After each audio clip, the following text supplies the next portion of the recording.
ಗಂಗಾವತಿ ನಗರದ ಜಯನಗರದಲ್ಲಿರುವ ಶ್ರೀ ಸತ್ಯನಾರಾಯಣ ದೇವರನ್ನ ಪೂಜಿಸುವ ಆರಾಧಿಸುವ ಧಾರ್ಮಿಕ ಆಚರಣೆಗೆ ಸಂಬಂಧಿಸಿದಂತೆ ಪ್ರತಿಯೊಬ್ಬರೂ ಭಕ್ತಿ ಮಾರ್ಗವನ್ನ ಅಳವಡಿಸಿಕೊಳ್ಳಲು ಭಜನೆ ಅತ್ಯಂತ ಪೂರಕವಾಗಿದೆ ಎಂದು ನವಬೃಂದಾವನ ಭಜನಾ ಮಂಡಳಿಯ ಅಧ್ಯಕ್ಷ ನರಸಿಂಹ ದರೋಜೆ ಹೇಳಿದರು.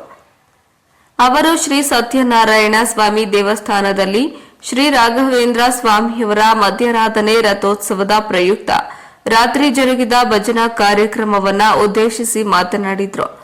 ವಿಶೇಷವಾಗಿ ದಾಸ ಸಾಹಿತ್ಯದ ಕನಕದಾಸರು, ಪುರಂದರದಾಸರು, ವಿಜಯ ವಿಠಲದಾಸರು ಸೇರಿದಂತೆ ಮತ್ತಿತರ ದಾಸವರ್ಯರು ತಮ್ಮ ಭಜನೆ ಹಾಡುಗಳ ಮೂಲಕ ದೈವತ್ವ ಸಾಕ್ಷಾತ್ಕಾರ ಪಡೆದುಕೊಂಡ ನಿದರ್ಶನಗಳು ಸಾಕಷ್ಟು ಇದೆ ಎಂದು ತಿಳಿಸಿದ್ರು. ದೇವಸ್ಥಾನದ ವ್ಯವಸ್ಥಾಪಕ ವೇದಮೂರ್ತಿ ವಾದಿರಾಜ ಆಚಾರ್ ಕಲ್ಮಂಗಿ ಮಾತನಾಡಿದ್ದು, ಕಳೆದ 5-6 ವರ್ಷಗಳಿಂದ ಹಿರೇಜಂತಕಲ್ ವಿರುಪಾಪುರದ ಆರ್ಯ ವೈಶ್ಯ ಸಮಾಜದ ನವಬೃಂದಾವನ ಭಜನಾ ಮಂಡಳಿಯ ನರಸಿಂಹ ದರೋಜಿ ಹಾಗೂ ಭಜನಾ ಮಂಡಳಿ ಸದಸ್ಯರು ಶ್ರೀ ರಾಘವೇಂದ್ರ ಸ್ವಾಮಿಯವರ ರಥೋತ್ಸವದ ಶುಭ ದಿನದಂದು ಭಜನೆ ಸೇವೆ ಸಲ್ಲಿಸುವುದರ ಮೂಲಕ ಶ್ರೀರಾಯರ ಅನುಗ್ರಹಕ್ಕೆ ಪಾತ್ರರಾಗಿದ್ದು ಅವರಲ್ಲಿನ ಭಕ್ತಿಗೆ ಸಾಕ್ಷಿಯಾಗಿದೆ ಎಂದು ತಿಳಿಸಿದ್ರು.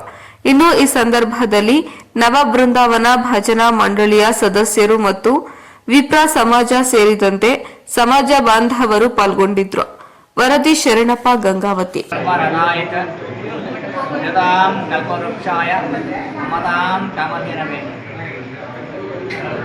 ಕಲಿಯುಗ ಕಲ್ಪವೃಕ್ಷ ಅಂತ ರಾಯರು ಯಾವಾಗಲೂ ಕೂಡ ಲೋಕದಲ್ಲಿ ಪೂಜ್ಯರಾಗಿದ್ದಾರೆ. ಯಾಕೆ ಅವರು ಪೂಜ್ಯರಂದರೆ ಸತ್ಯ ಧರ್ಮ ರಥಾಯತ, ಸತ್ಯ ಮತ್ತು ಧರ್ಮ ಅದರಲ್ಲಿ ಆಸಕ್ತರಾಗಿದ್ದಾರೆ, ಆದ್ದರಿಂದ ಅವರು ಪೂಜ್ಯರು.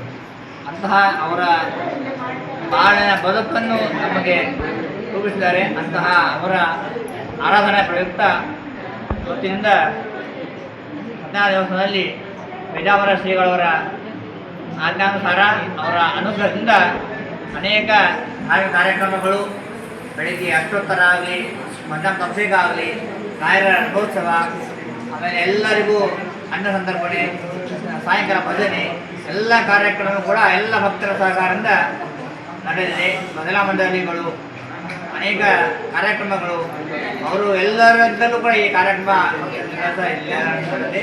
ಅಂತಹ ಕಾರ್ಯಕ್ರಮದಲ್ಲಿ ಪ್ರಮುಖ ಪಾತ್ರ ಅದು ನಮ್ಮ ಶ್ರೀಧರಾಚಾರ್ಯ.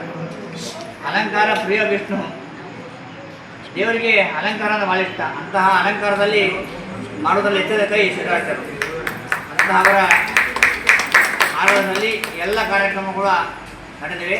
ಅಂತಹ ಈ ಕಾರ್ಯಕ್ರಮದಲ್ಲಿ ಭಾಗವಹಿಸಿದ ಎಲ್ಲರಿಗೂ ಕೂಡ ರಾಯರು, ಆಂಜನೇಯ ಸ್ವಾಮಿ ಹಾಗೂ ಅವರ ಅಂತರಾಮಿ ಸತ್ಯನಾರಾಯಣ ಎಲ್ಲರೂ ಕೂಡ ಅನುಗ್ರಹ ಮಾಡಲಿ.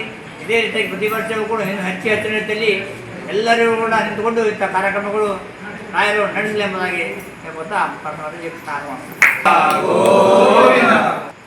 ಆಮೇಲೆ ವಿಜೇಂದ್ರರು ಆಮೇಲೆ ಈ ಎಲ್ಲ ಕಾರ್ಯಕ್ರಮಗಳು ಕೂಡ ನಮ್ಮ ವಿದ್ಯಾಪೀಠದ ಅಧ್ಯಾಪಕರಿಂದ ಹಾಗೂ ವಿದ್ಯಾರ್ಥಿಗಳಿಂದ ಪ್ರಮುಖ ಪಾತ್ರದಲ್ಲಿ ವಹಿಸಿ ಹಗಲು ರಾತ್ರಿ ಶ್ರಮಿಸಿ ಚಿಕ್ಕ ಮಕ್ಕಳು ವಯಸ್ಸಲ್ಲಿ ಚಿಕ್ಕವರಾದರೂ ಕೂಡ ಅವರ ಕಾರ್ಯದಲ್ಲಿ ದೊಡ್ಡ ಕಾರ್ಯಭಾರವನ್ನು ಕೂಡ ಮಾಡಿದ್ದಾರೆ. ಅಂಥ ಮಕ್ಕಳು ಕೂಡ ಇದರಲ್ಲಿ ಭಾಗವಹಿಸಿ ಅವರು ಕೂಡ ಅವರ ಸಹಕಾರದಿಂದ ಎಲ್ಲವೂ ಕೂಡ ನಡೆದಿದೆ ಎಂಬುದನ್ನು ನಾವು ಇವತ್ತಿನ ನೆನಪಿಸ್ಕೊಳ್ತಾ ಇದ್ದೀವಿ.